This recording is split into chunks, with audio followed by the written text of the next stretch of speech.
first time, you're like, what is happening to me? Morning sickness. Ahaha! Keep your nose in your own business. Sambar, you. Delivery table also she vomited. Stretch marks. This is how I never got stretch marks despite 3 pregnancies. I got stretch marks everywhere. Oh, you're still looking pregnant. I thought you already gave birth. Hair keeps falling. Later on, baby will do dishkum, dishkum, dishkum. Hello and welcome. Hi, I'm Satshya. Welcome to my YouTube channel. I have been in the recent past talking to friends who are wanting to get pregnant or friends who are already pregnant, and I realized that a lot of them had the same questions that I did when I was pregnant. And luckily I had cousins that I could talk about it and get my questions resolved, because gynecologist is not always available. Pregnancy is something that is made either very glamorous or very horrifying in general pop culture media. So this is just my personal experience of things that came very unexpected to me, though I thought I knew everything about pregnancy. So if you are someone who's wanting to get pregnant, who's already pregnant, or is neither and is just watching it again for just time pass because you're curious, you're welcome here. Let's get into it. Hello!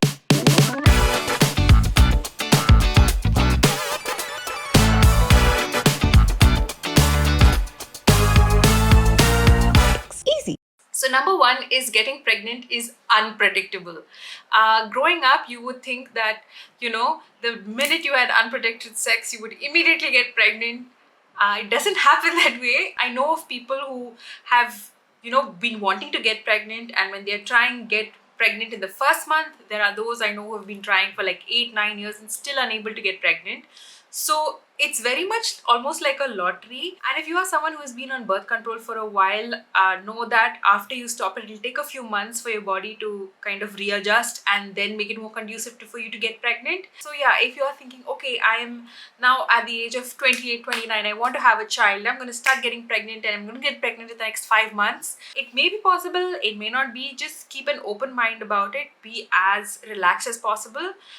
One main thing is, before you decide to get pregnant, go visit your gynecologist so you can get everything checked out. They do an ultrasound scan to make sure that there's no issues, but they don't do any further tests until you've been trying for a while and you're not able to get pregnant. It's only then that they do the additional tests of sperm count and all of those things. A couple of other things that your gynecologist will tell you is you have to lose weight. If you are someone who drinks and smokes, then it's better you stop all of that, because it does have an effect on your growing baby or your future baby. Very important. If you have any dental work pending, get it done immediately, because you cannot get a lot of dental work done while you're pregnant. So any root canal, any cavities, anything, just go to your dentist, get it all sorted out before you get pregnant. Otherwise, waiting for 9 months with a teeth issue is going to be a problem. This also brings up an important point about why you should not be asking someone why they don't have kids. Are they planning to have kids? Again, it depends. If you're very close with them and they feel comfortable talking about it with you, that's a different matter.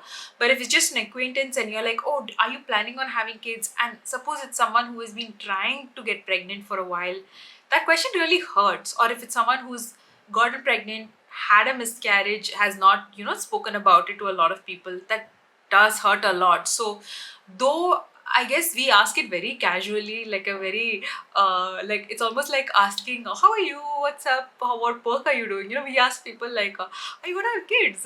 No plans of having kids. So it's a very personal question.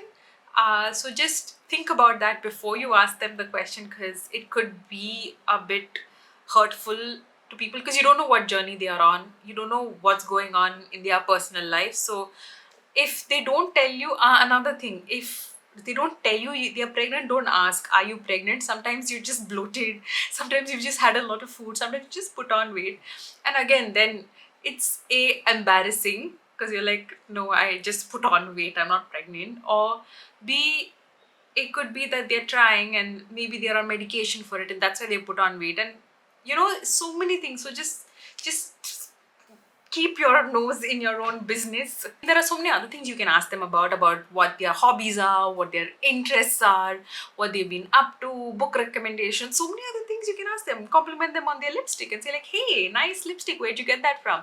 This, by the way, is Fay Beauty Lip Whip. I always forget what lipstick I'm wearing in the video, and I release the videos a little later, so when someone asks me in the comment section, I fully blank out, because most of my lipsticks are a similar shade, so I completely forget which one I've used. So yeah, lip whip, I'll put it in the link. I've also reviewed it on my shorts, you can check that out. Anyway, second thing is morning sickness. Ahaha. Please, they show morning sickness as a sign of, you know, that you're pregnant. Like, you know, like the girl is like, oh, vomiting in the morning. She's like, ah, could I be pregnant? And then she does the test and she's like, oh, I'm pregnant. And then they never mention it after that. So you assume that morning sickness is like this 1 week ka work and then it's done. No. And again, it differs from person to person. I know some of my friends who have been pregnant, they've just had it for like 2, 3 weeks and that's it, and they were completely fine. But me, different story. Morning sickness had its hold on me for about 3.5 to almost 4 months. My entire first trimester, I was every day vomiting. Then I started taking anti-vomiting tablets as prescribed by my gynecologist. That would make me sleepy, so wake up feeling woozy. Every smell would feel horrible, so I would wake up, have a banana because I needed something in my stomach, otherwise I would feel like vomiting. Hold my nose like this where I pass by people's houses because although they were making delicious smelling food, my stomach couldn't tolerate it. Any smell smelled extra strong to me.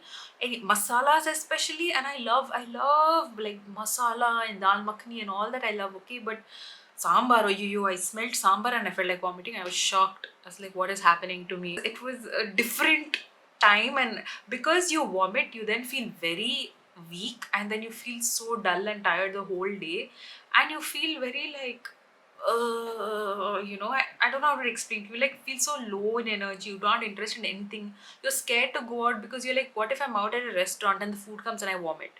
Or what if I'm shopping and then there's, person walks by with strong perfume and I want to vomit. You don't want to go out. You want to stay at home and sleep, but that makes you even more low energy. At this time, what really helped were those anti-vomiting tablets. Although it made me sleepy, it helped at least keep the vomit down. The second thing was I ate a lot of like idli. Abba, so much idli I ate. I loved idli, curd rice, anything super mild. I went to Indonesia, okay, on vacation. Indonesian food, I love Indonesian food, but I just couldn't tolerate it. So I ate from the kids menu. I had like spaghetti with butter. I had lime soda. I had the most bland food, and my brain was crying tears like, oh my god, this is such yummy food, but you can't eat it. But my stomach was just like, I cannot. Like, I could only eat like egg fried rice with no masala, just salt. So I guess this is what kids feel like eating, I guess, when this is like toddlers food, right?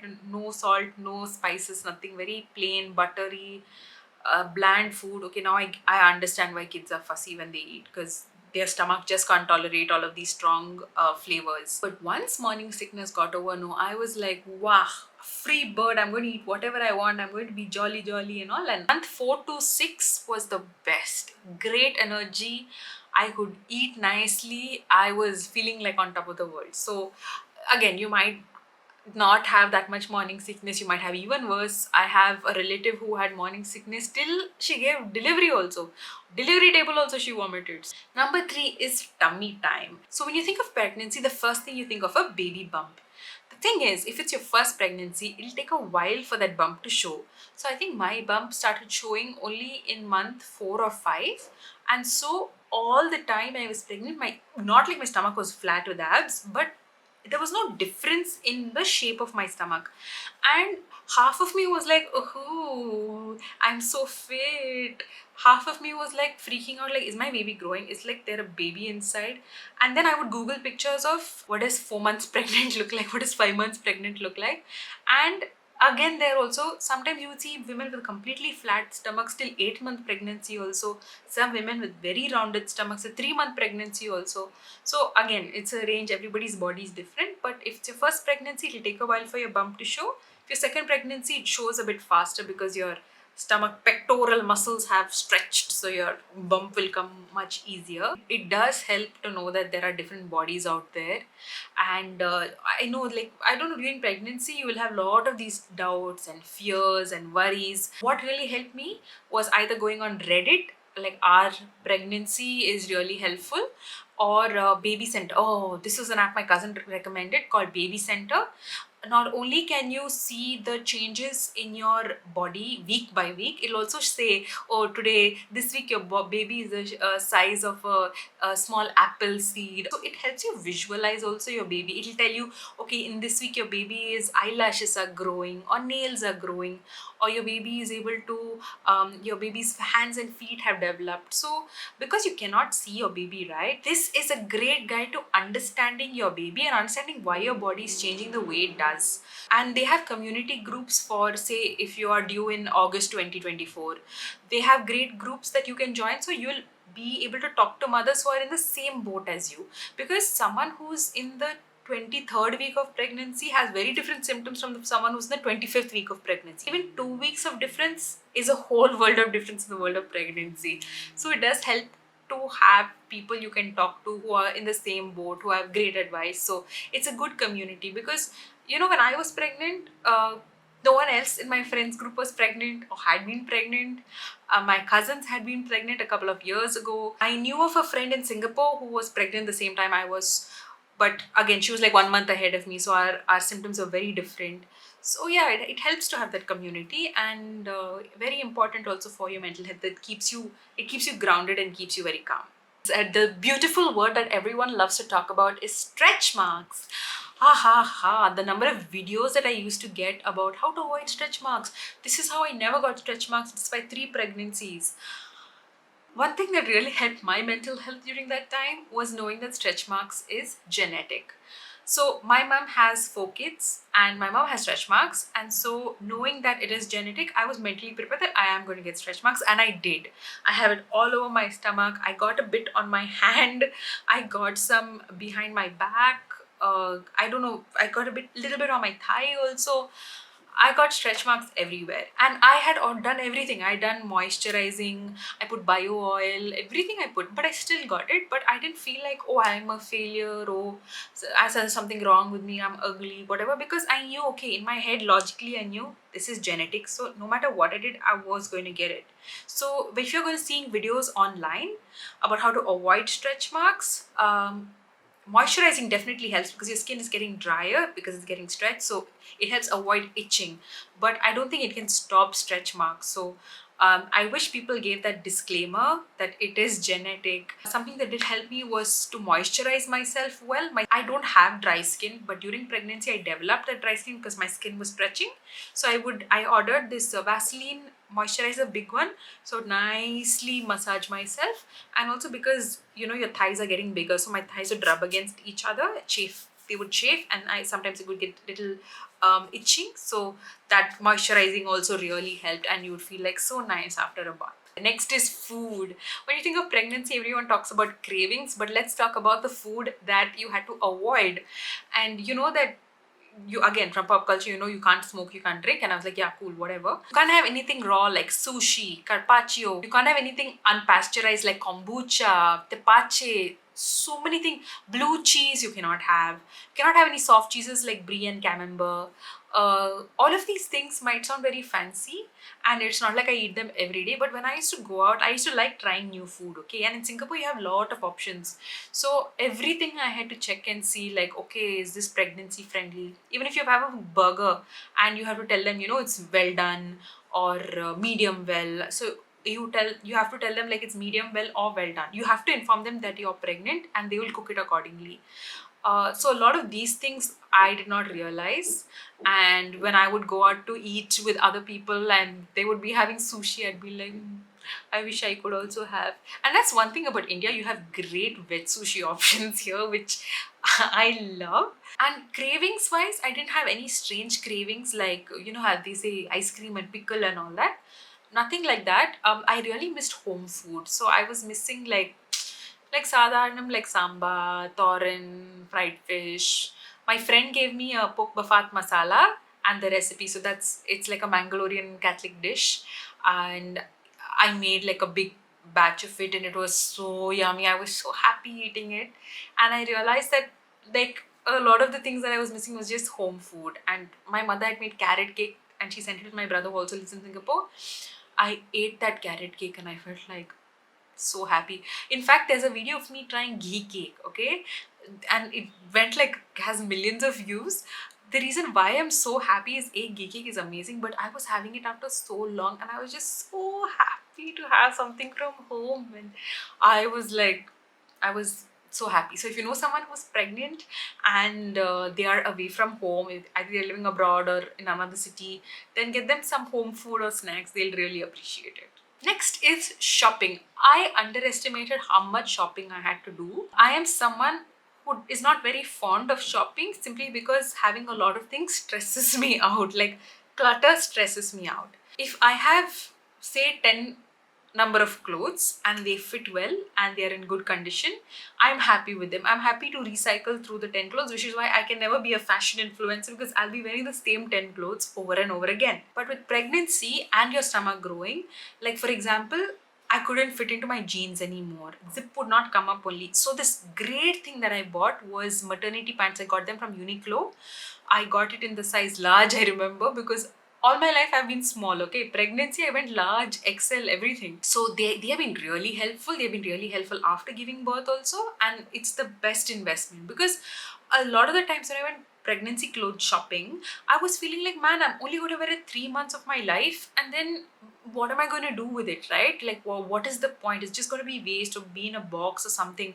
Like, it just felt wasteful to me. So then that kept me from buying things, but I needed clothes.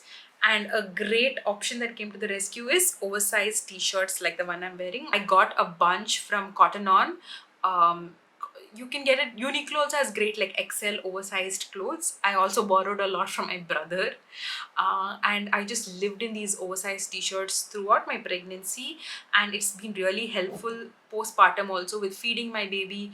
And you know, if I wore tighter clothes, I would feel very conscious of my body and get comments like, "Oh, you're still looking pregnant. I thought you already gave birth, but you're still looking pregnant."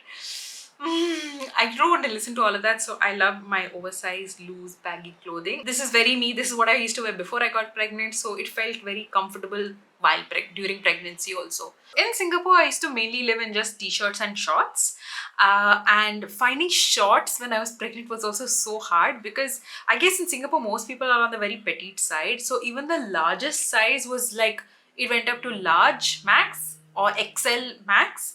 So to find clothes that would fit over my thighs, which had grown pretty large at that point, was a big task. I remember I found one in Marks and Spencer's. The rest I found there was this maternity brand called Annie Matthew who had nice shorts designed for pregnant stomachs. And the other thing to buy during pregnancy is shoes. Don't get lace shoes, because as your stomach grows bigger, you will not be able to bend down and tie your lace. Your husband or whoever else will have to put on your shoes for you. So Crocs were my best friend. I wore Crocs every day, everywhere, so much to the point that now I can't wear them anymore, because the base has like, it's gone completely bald and like smooth because I wore it so much. It's also great because your legs tend to swell up and grow a bit when you're pregnant. So having shoes that are a bit bigger, looser and airy really helps. Next is skin and hair. For me, I had clear skin throughout my pregnancy. I know a lot of people have hormonal acne, but I did not face that. I had good hair also, because during pregnancy, because of a certain hormone, your hair grows really well. And then 3 months after giving birth, you start losing hair. I am currently in the throes of that. Like, look at this. Like, I just did this and like hair came off. I just have to run my hand through my hair and just hair keeps falling. It's like the gift that keeps on giving, just flows out. So just be mentally prepared for that. I know people say there's a lot of biotin supplements and a lot of things that you can do. It may reduce your hair fall, but it will not prevent your hair fall. A lot of changes that happen in your body are biological processes. So there may be ways to reduce the intensity of it, but you cannot completely stop it, because that's the way of your body's resetting all the hormones that it pumped through you during pregnancy. So just whenever you're watching videos online, reels, shorts, whatever, giving you pregnancy advice, and if it seems too good to be true, it probably is, always check with your doctor before going on any other supplements.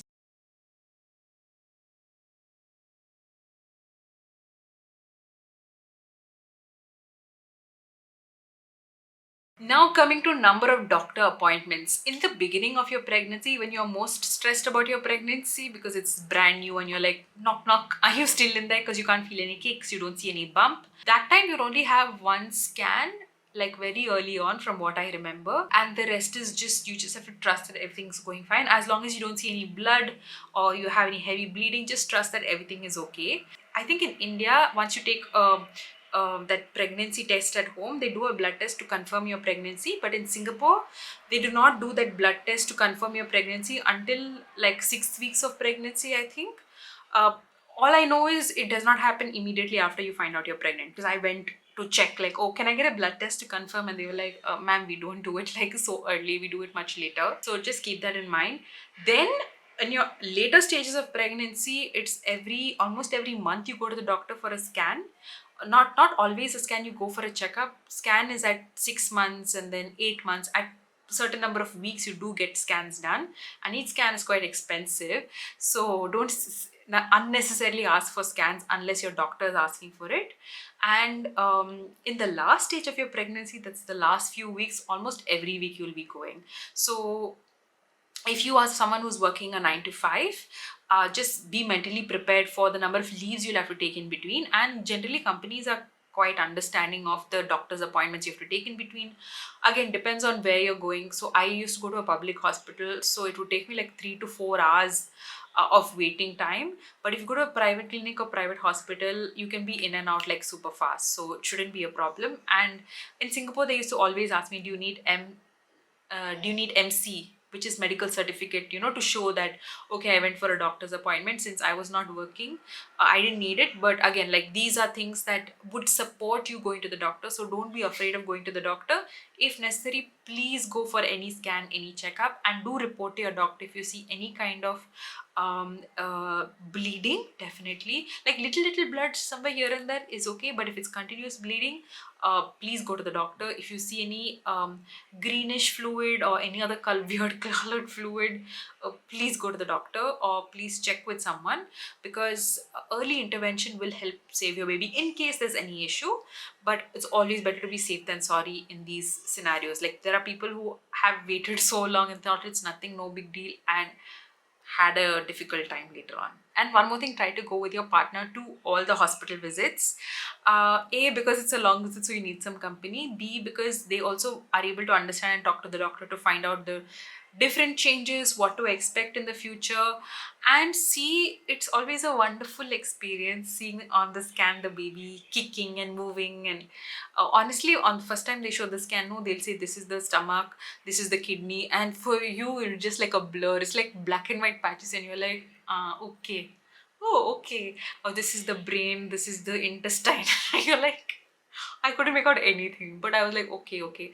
Later on, like, as the baby grows and you see the spinal cord and all, so that's pretty cool to see.